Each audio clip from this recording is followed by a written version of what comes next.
Hi guys, welcome to Cricket Chat with Venkatesh. Manoj Tiwari former India cricketer ఒక serious allegation చేశాడు against Mahendra Singh Dhoni. నేను ఒక వన్డేలో సెంచరీ చేసిన తర్వాత కూడా నెక్స్ట్ మ్యాచ్లో నన్ను డ్రాప్ చేశాడు. ఈసారి నేను ధోనిని కలిసినప్పుడు అడుగుతాను, నన్ను ఎందుకు అలా డ్రాప్ చేసావు?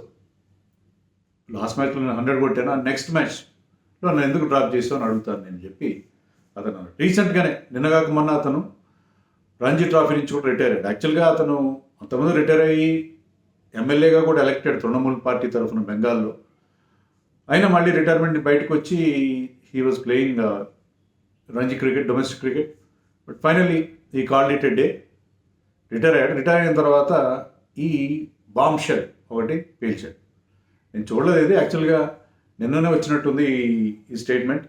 బట్ ఈరోజు నాతో రెగ్యులర్గా టచ్లో ఉండే ఒక యంగ్ ఫ్రెండ్ రవి దీన్ని షేర్ చేశారు. షేర్ చేస్తే ఏంటిది అని అనిపించి నేను ఒక్కసారి వెనక్కి వెళ్ళి చూశాను, నిజంగా ధోని అలా చేశాడా, సెంచరీ చేసిన తర్వాత డ్రాప్ చేశాడా. అతను అన్న దాంట్లో ఆ గ్రీవెన్స్ జెన్యున్ గ్రీవెన్స్ అది. అతను అన్న మాటలో అతనికి ఉన్న ఆ ఆవేదన నిజంగా ఖచ్చితంగా దానికి కారణం ఉందా లేదా అనేది ఒకసారి చెక్ చేస్తే నాకు అది ఒక అర్ధ సత్యం కూడా కాదు, అసలు కరెక్ట్ కాదేమో, ప్రాపర్గా అతను రిప్రజెంట్ చేయలేదేమో అని అనిపించింది. అదీగాక అతను ఏమంటాడంటే, మనోజ్ తివారీ, నేను కంటిన్యూ అంటే నాకు మంచి ఛాన్సెస్ ఇచ్చుంటే టీంలో, అప్పుడు సెంచరీ చేసిన తర్వాత నాకు అవకాశం ఇచ్చుంటే ఆ ఫ్లోలో మన ఫామ్లో ఉన్నప్పుడు, నేను మరొక విరాట్ కోహ్లీని, మరొక రోహిత్ శర్మని అయ్యేవాడు, నాకు అంత పొటెన్షియల్ ఉంది. కానీ ధోని నా కెరియర్ని మొగ్గలోనే తుంచేశాడు అన్న లెవెల్లో అతను ఇప్పుడు మాట్లాడుతున్నాడు. ఇది కొంచెం సర్ప్రైజ్. అంత టాలెంట్ ఉందా అతనికి? మీరే చెప్పండి. ఈ ప్లేడ్ 12 ODIs ఫర్ ఇండియా. దాంట్లో అతని యావరేజ్ అంతా 26, ఒక 100, ఒక 50 మాత్రమే ఉన్నాయి. స్ట్రైక్ రేట్ 71 ఉంది. సో 1 daysలో 71 మరీ అభ్యంతరకరమైన స్ట్రైక్ రేట్ కాదనుకోండి. 3 T20 ఆడాడు. ఒకే ఒక దాంట్లో అతనికి అవకాశం వచ్చింది, బ్యాటింగ్ ఛాన్స్. దాంట్లో ఒక 15 runs మాత్రమే చేశాడు. సో అతని ఇంటర్నేషనల్ కెరీర్ అంత గొప్పగా లేదు. కొన్ని ఐపీఎల్లో బ్రహ్మాండంగా ఆడాడు అనుకుంటే, ఐపీఎల్లో ఆల్మోస్ట్ 100 matches, 96 matches ఆడాడు. యావరేజ్ 29, స్ట్రైక్ రేట్ 117, 117 మాత్రమే.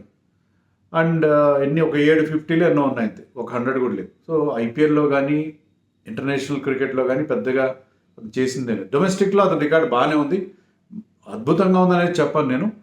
ఎందుకంటే అతను చాలా మ్యాచ్లు ఆడాడు, చాలా అంటే 148 ఫస్ట్ క్లాస్ మ్యాచెస్లో ఈ scored more than 10,000 runs, 47 average ఉంది. డొమెస్టిక్లో 50+ యావరేజ్ ఉండేవాళ్ళు చాలామంది మనకు కనిపిస్తారు. సర్ఫరాజ్ ఖాన్ లాంటి వాళ్ళకి 70 యావరేజ్ కూడా ఉంది కదా. సో అతను అంత ఎక్స్ట్రాడినరీ ప్లేయర్, టాలెంటెడ్ ప్లేయర్. చోటా దాదా అని కూడా అంటారు, అంటే బెంగాల్ వాడు కదా.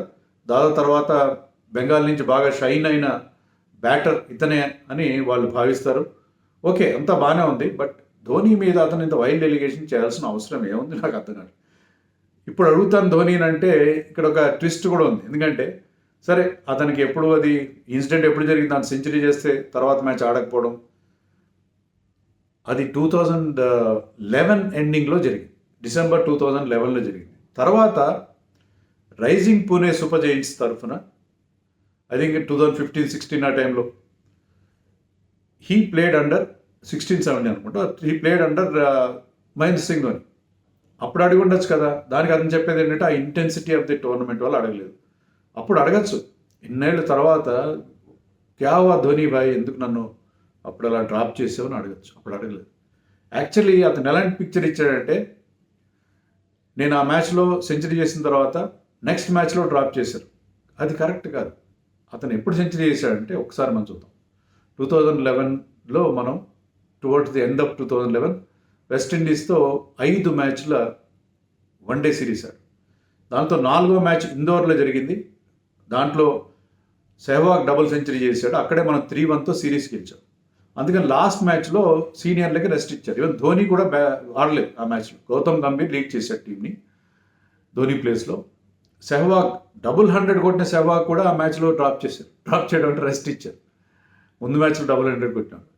అలా మనోజ్ తివారీకి ఛాన్స్ వచ్చింది, సీనియర్స్ లేకపోవడం వల్ల ఛాన్స్ వచ్చింది. అండ్ ఫర్ దట్ మ్యాటర్ అప్పటికి ఇంకా సచిన్ టెండూల్కర్ వాజ్ ప్లేయింగ్.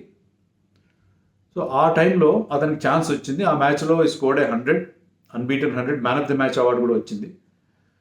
అది సంగతి. ఆ తర్వాత నన్ను 14 మ్యాచ్లు కూర్చోపెట్టారు అనేది అతని గ్రౌజ్, అతని కంప్లైంట్ అగేన్స్ట్ ధోని. 14 మ్యాచ్ల వరకు మళ్ళీ నాకు ఛాన్స్ 100 తర్వాత 100 చేశాడు, man of the match award వచ్చింది, అంతా బాగానే ఉంది.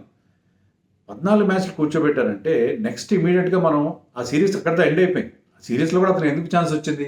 సీనియర్స్ లేరు కాబట్టి. తర్వాత సీన్ కట్ చేస్తే మనం నెక్స్ట్ వన్డే ఆడింది ఎప్పుడు? 2012 ఫిబ్రవరిలో, అంటే 2 నెలల తర్వాత ఫిబ్రవరిలో మనం ఆస్ట్రేలియా టూర్కి వెళ్ళి అక్కడ బహుశా టెస్ట్ మ్యాచ్లు ఆడిన తర్వాత వన్డే సిరీస్ ఆడాం. సిబి సిరీస్ అని, అప్పుడు ముక్కోణం సిరీస్, ఇండియా, ఆస్ట్రేలియా, శ్రీలంక 3 దేశాలు ఆడిన సిరీస్.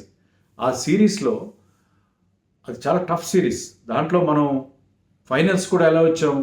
అతి కష్టం మీద వచ్చాం. హోబార్ట్లో విరాట్ కోహ్లీ ఒక 133 చేశాడు, అద్భుతమైన ఇన్నింగ్స్. 40 ఓవర్స్లో మనం లోపులో మనం 350 లోపల పైగా స్కోర్ కొట్టాలి. అది ఎప్పటికీ గుర్తుంటుంది అందరికీ, హోబార్ట్లో విరాట్ కోహ్లీ చేసిన 133 నాట్అవుట్. సో అది అతి కష్టం మీద మనం ఫైనల్కి వెళ్ళాం. అంటే ప్రతి మ్యాచ్ మనకు టఫ్గానే ఉండింది ఆ సిరీస్లో,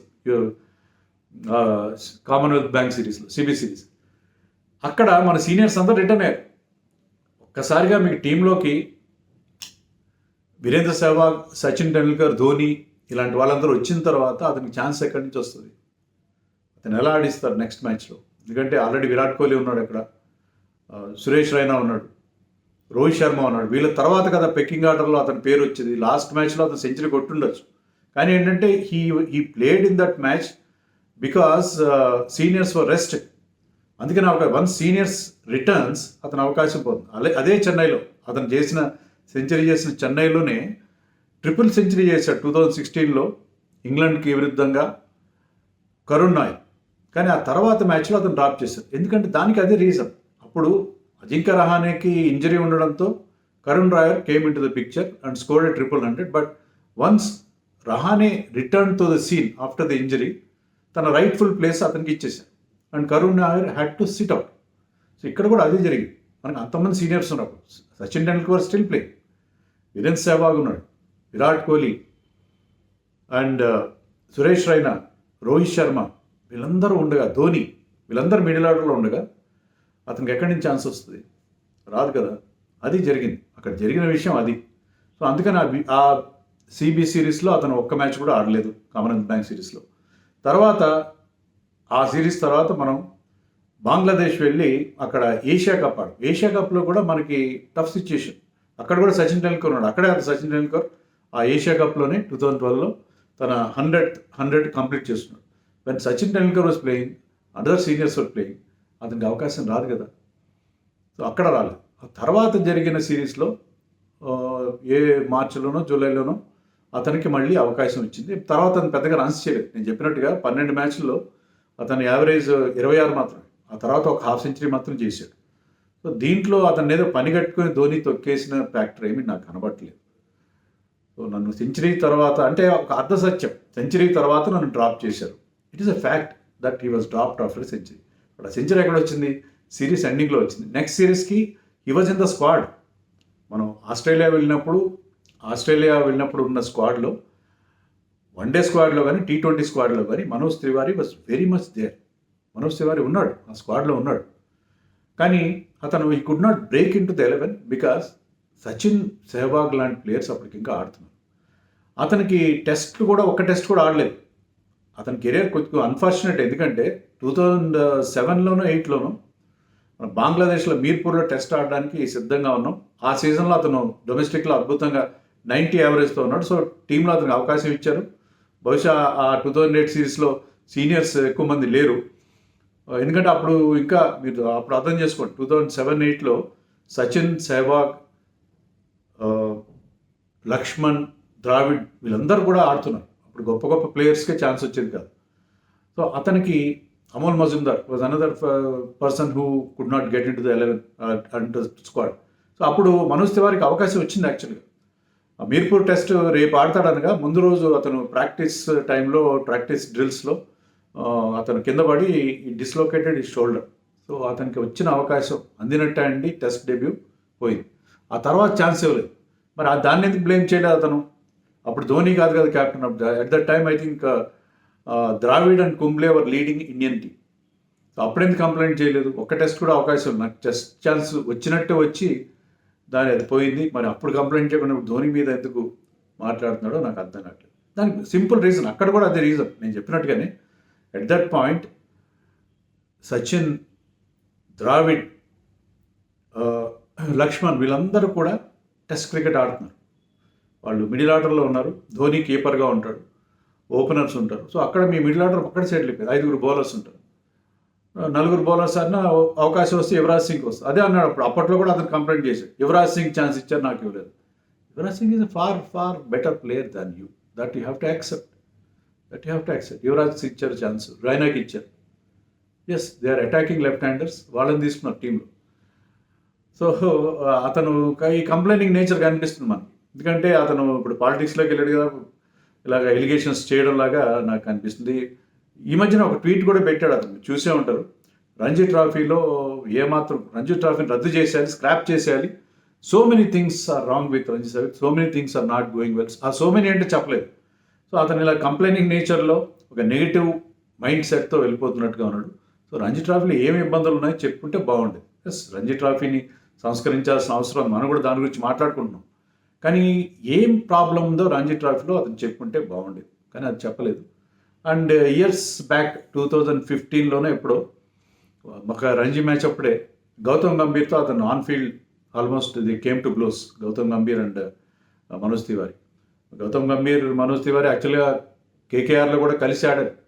కానీ వాళ్ళిద్దరూ ఆల్మోస్ట్ అంటే ఇతను కొంచెం కంప్లైనింగ్ నేచర్, సీనియర్స్తో ఇలా గొడవలు పెట్టిన నేచర్. ఇన్ఫ్యాక్ట్ ధోని మీద అతను ఒక 4 years బ్యాక్, అంటే ఐ థింక్ 2019లో అనుకుంటాను, 19లో ఇప్పుడు ధోని విషయంలో సెలెక్టర్స్ ఆలోచించాలి, ఇంకా ఎన్ని రోజులు కంటిన్యూ చేస్తాను ఒక స్టేట్మెంట్ ఇచ్చారు. ఇస్తే ధోని ఫ్యాన్స్ అతన్ని బాగా ట్రోల్ చేశారు సోషల్ మీడియాలో. వెంటనే ఈ రిట్రాక్టెడ్ స్టేట్మెంట్. మీరు ఇంటర్నెట్లో చూసిన అన్ని కూడా నమ్మద్దు, నేను అలా అనలేదు, ఐ వాజ్ మిస్కోటెడ్ అని చెప్పి అతను 4 ఖర్చుకున్నాడు. సో ధోనితో అతను ఏదో పెట్టుకున్నాడు మనసులో. నేను ఏదో ధోనిని వెనకేసుకురావడానికి, ధోనికి సపోర్ట్ చేయడానికి మాట్లాడలేదు. ఏంటంటే ఒక అర్ధ సత్యం, నేను సెంచరీ చేస్తున్నారు, డ్రాప్ చేశారని అతను అనడం. ఎందుకు డ్రాప్ చేశారో మీకు రీజన్స్ చెప్పడానికి ఈ వీడియో చేస్తున్నాను. అంతేగాని అది ఎమోషనల్గా ఈ స్టేట్మెంట్లు ఇవ్వడం అని బాగానే ఉంటుంది. అది కాక ఎప్పుడు ఇచ్చాడు, రిటైర్ అయిపోయి రంజీ ట్రాఫీ నుంచి కూడా రిటైర్ అయిపోయి ఎవ్వరు నన్ను ఏం చేయలేరు అని ఒక ధైర్యంతో. క్రికెట్కి నాకు ఆల్మోస్ట్ కనెక్షన్ పోయింది, నేను పాలిటిక్స్లో కాన్సన్ట్రేట్ చేసుకుంటాను. లేకపోతే వెస్ట్ బెంగాల్లో నాకు ఎప్పుడు ఉంటుంది ఇంపార్టెన్స్. వెస్ట్ బెంగాల్ బోర్డులో వాటిలో కంటిన్యూ అవుతాను, వెస్ట్ బెంగాల్ అసోసియేషన్లో. కాబట్టి ఇప్పుడు ఎవరి మీదైనా బాణాలు ఎక్కుపెట్టచ్చు అని చెప్పి ఎక్కుపెడుతున్నాడు అనిపిస్తుంది. సో ధోని గురించి గతంలో యువరాజ్ సింగ్ ఫాదర్ యోగరాజ్ సింగ్ లాంటి వాళ్ళు, ఈవెన్ గౌతమ్ గంభీర్, సెహ్వాగ్ లాంటి వాళ్ళు కూడా గ్రౌజ్ ఉంటుంది. ఏ కెప్టెన్ మీదైనా ఎవరికైనా ఉంటుంది. Ambati Rayudu, he didn't say anything about Virat Kohli or Ravi Shastri. He targeted the then chief selector MSK Prasad. So ఇలాంటి స్టేట్మెంట్స్ ఇవ్వడం, ముఖ్యంగా ఫ్యాక్ట్స్ క్లియర్గా చెప్పకుండా కరెక్ట్ కాదేమో అనిపిస్తుంది. I'm not trying to support Dhoni or anybody. క్యాప్టెన్గా ఉన్నప్పుడు కొన్ని హార్ష్ డెసిషన్స్ తీసుకుని ధోని, ఈవెన్ లక్ష్మణ్ అంత gentleman cricketer had complaint against Dhoni. Complaint అంటే అతనికి కొంత, ఎందుకంటే తనని సడన్గా టెస్ట్ టీమ్ నుంచి తీసేసినప్పుడు ధోనిని try to contact, but Dhoni was not available on phone. తెలుసు కదా, ధోని ఎప్పుడు ఆ ఫోన్ తన వెంట పెట్టుకోడు, ఫోన్ ఆన్సర్ చేయడు ధోని. తర్వాత లక్ష్మణ్ కొత్తగా ఇల్లు కట్టుకున్నప్పుడు Indian team came to Hyderabad for a match. Invited most of the people to his home for the new home and hosted a dinner, and he did not invite Dhoni. So captain విషయంలో captain కొన్ని harsh decisions తీసుకుంటాడు, అతనికి కొన్ని likes and dislikes ఉంటాయి. Maybe ఆ టైంలో సురేష్ రైనా ధోని వెనకేసుకొచ్చేయడం చిన్న ఉంటాయి, తప్పదు. కానీ దాన్ని పెద్ద గౌరవంతలు కొండంతలు చేయడం. అది కాక ఏమన్నాడంటే అతను ఆ సిబి సిరీస్, మనం ఆస్ట్రేలియాలో 2012 గురించి మాట్లాడుకున్నాం, అప్పుడు విరాట్ కోహ్లీ, రోహిత్, రైనా పెద్దగా రన్స్ చేయట్లేదు, అయినా కూడా నాకు ఛాన్స్ లేదు. ఎందుకు చేయట్లేదు? విరాట్ కోహ్లీ 133 నేను చెప్పిన హోవార్డ్ చేశాడు, ఇంకా 2-3 హాఫ్ సెంచరీలు ఉన్నాయి Virat Kohli did well. Rohit got some runs, and Raina మనకు తెలుసు అతని మల్టీ స్కిల్, అంటే అతను బౌలింగ్ చేస్తాడు, బ్యాటింగ్ చేస్తాడు, సూపర్ ఫీల్డర్. సో రైనాని కొద్దిగా ధోని ఏమైనా సపోర్ట్ చేసాడేమో. కానీ రైనాకున్న ఎక్స్పీరియన్స్ ఆస్ట్రేలియాలో, ఎందుకంటే ఇదే ఆస్ట్రేలియాలో తన మొట్టమొదటి వన్డే ఇంటర్నేషనల్ ఆడాడు మనోజ్ తివారీ. ఇన్ 2008. దాంట్లో he played 16 balls and he was clean bowled by Brett Lee. Brett Lee పేస్కి హ్యాడ్ నో ఆన్సర్. బ్రెట్లీ అతన్ని బౌన్సర్లతో సాఫ్టన్ చేసి ఒక యార్కర్ వేసి క్లీన్ బౌల్డ్ చేశారు. సో ఈ తర్వాత సౌథాంప్టన్లో ఇంగ్లాండ్లో ఒక ఓడిఐ అక్కడ కూడా ఫెయిల్ అయ్యాడు. సో ఈ సెంచరీకి ముందు 5 మ్యాచ్ల్లో అతని టాప్ స్కోర్ 24 మాత్రమే. So he never really did well. He's only fringe player. అంటే చాలా మరి టీంలో ఉన్నట్టుగా అత్యవసర మార్కులు అనేవారు మా చిన్నప్పుడు. అంటే ఫ్రింజ్ అంటే వాళ్ళు అటు ఇటుగా ఉంటారు. అంత టీంలో ఖచ్చితంగా టీంలో వాళ్ళు పెట్టాలని కాదు, లేకపోతే తీసేసే పరిస్థితి కూడా ఉండదు. కంటిన్యూస్ ఛాన్సెస్ ఇవ్వాలి, లేకపోతే వాళ్ళు ప్రూవ్ చేసుకోవడం చాలా కష్టం. సో ఎన్ని ఇస్తారు, చాలా కాంపిటీషన్ ఉంటుంది కదా. అలాంటిది అతను చేసిన ఎలిగేషన్స్ అవన్నీ కొంచెం ఎందుకో అర్థం లేనివిగా నాకు అనిపించాయి. మరి మీరేమనుకుంటున్నారో నాకు చెప్పండి. ఉంటారు, పెడతారు, కామెంట్స్ పెడతారు, ధోనిని వెనకేసుకొస్తున్నావు నువ్వు, ధోనికి సపోర్ట్ చేస్తావు అని అంటారు.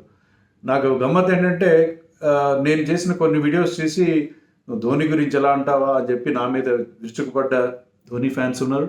అలాగే ఇలాగా ఇష్యూ బేస్డ్గా నేను ధోనికి సపోర్ట్గా మాట్లాడితే నువ్వు ధోని ఫ్యాన్వి అని నా మీద ముద్ర వేసారన్నారు. ఈ ముద్రలన్నీ పడుతూనే ఉంటాయి. I don't really care. I always do my analysis or my express my opinions on the basis of issues. ఆ ఇష్యూలో నాకు ఎవరు కరెక్ట్ అనిపిస్తే వాళ్ళ పక్షాన్ని నేను ఉంటాను. మీకు అర్థమైందని అనుకుంటున్నాను.